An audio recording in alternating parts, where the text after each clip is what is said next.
Hi guys, Freddie B here on November 19th, 2020, Thursday afternoon.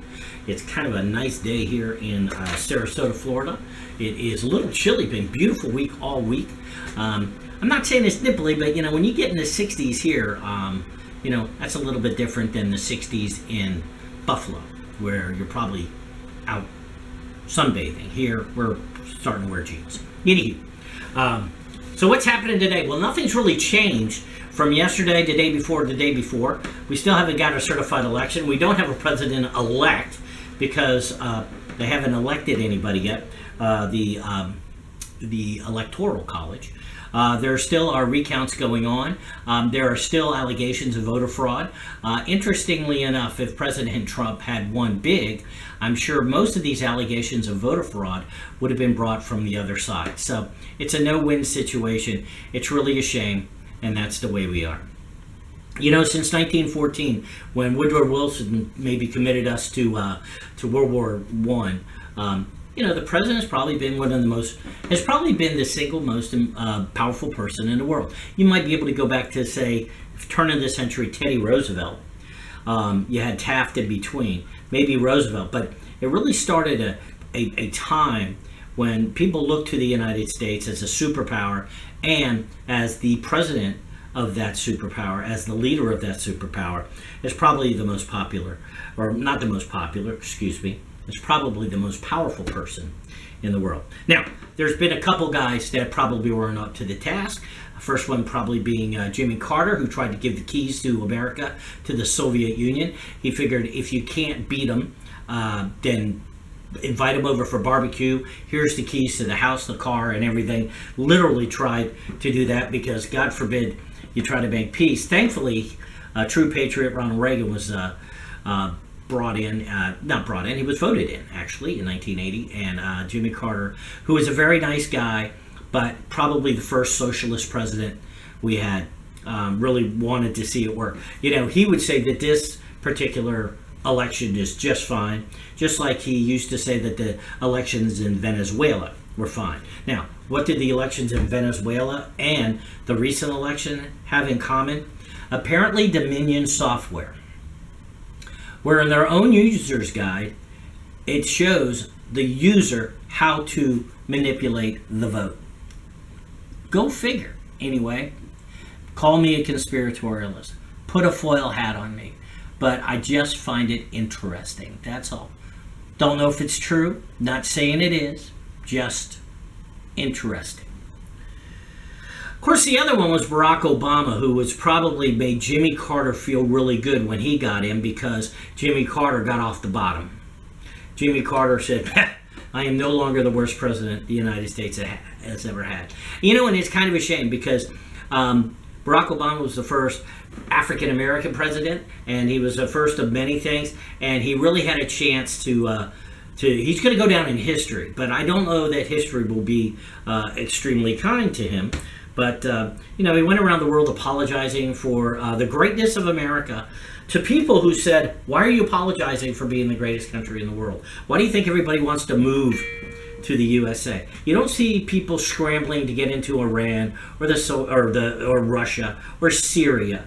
You don't see their borders being overrun except by refugees, but you see the USA's borders being overrun all the time. So, really the only people that took Barack Obama seriously were probably our good friends in Iran and Syria and Russia, and a few other whack job countries that did. And Kim Jong-un would go, yeah, you apologize, you apologize for me. Anyway. So Donald Trump in 2016 came in, no political experience, but one thing he did do, he reestablished the USA as the world's largest superpower with the ability to stay there. He did it in a way, he didn't beat anybody up, he didn't fire a bullet, he didn't do anything like that. But he went and talked to these people. He said, there's got to be a way to make a deal with you. So we got great deals with Israel, and several of their sworn enemies are now at least shaking hands and having a talk. We've kept Japan safe and South Korea safe. And we've done that because we have started a dialogue with the little man over there in North Korea, and those things are important. And if you're looking at me, Kim Jong-un, that's okay. Just don't send any hot-looking Korean women with toothpaste to my house or something like that, okay? So what we've got now is probably the world's, coming up with this election because of the corruption, the world's largest third world banana republic. The difference is that, you know, most banana republics are, the way that the guys come to power are with the machete. Here, you know, people actually kind of, you know, stole it fair and square, and there was a whole lot less bloodshed. But, you know, it's still, the outcome is basically the same. And then, you know, Joe Biden, as soon as if he becomes president and he gets inaugurated, if he makes it that far, he's going to put a big for sale sign out on the U.S. and say, hey, what do you want? What do you pay me for what? And he's going to take care of Joe Biden. And he's going to do it at the expense of all those people that supported him. If you really think Joe Biden's going to help you, I'm sorry, but you're wrong. I don't know what's next. I've talked to I have friends that are Democrats, and they're happy about what could happen. And I said, so what are you going to do next? What are you going to do next? And they don't have a friggin' clue what they're going to do next. You know, well, we got rid of Trump. We got rid of Trump. He was a terrible, hateful. So what do? They go out there and they want to heal the country. They sat for 4 years dividing this country in the media. And now all of a sudden, because Joe Biden is going to be president, he wants to heal and we got to come together. Please. And you know what? Then you got Kamala Harris coming in. And I'll tell you what, she'll be there. She'll be the first something again. So she'll be either 46 or 47. And I will tell you, what Joe Biden didn't give away, Kamala will finish. And this country will lose its soul. It will lose its culture, and we will become the largest third world country. Because democracy, if you want to call it, or our republic, is really, really suffering. I'm not saying there's going to be a civil war, but there might be a civil war where shots aren't fired, if you know what I mean. I got to tell you, I watched today some of Rudy's press conference. I think he makes some very legitimate points, he and Sidney Powell. I don't know that anybody really wants to cover it. Even the Fox people say, you know, it's all water under the bridge and he's fine. So Fox is going as biased almost as the rest of the media, except for maybe, well, there's two things. Sean Hannity could never be biased. He could never be a liberal. He could never do this. But he will tell you bleach bit 27 times at anything. He'll always have the same 2 or 3 people on every night. And that shit. So if you missed the Sean Hannity show, you can watch it a week later, and you didn't miss a thing. But Tucker Carlson's great. I hope if President Trump does this, loses his election, I don't think he's out of business, but I think he ought to buy a network, or he ought to start a network. And I think the first person he should hire for that network is probably Tucker.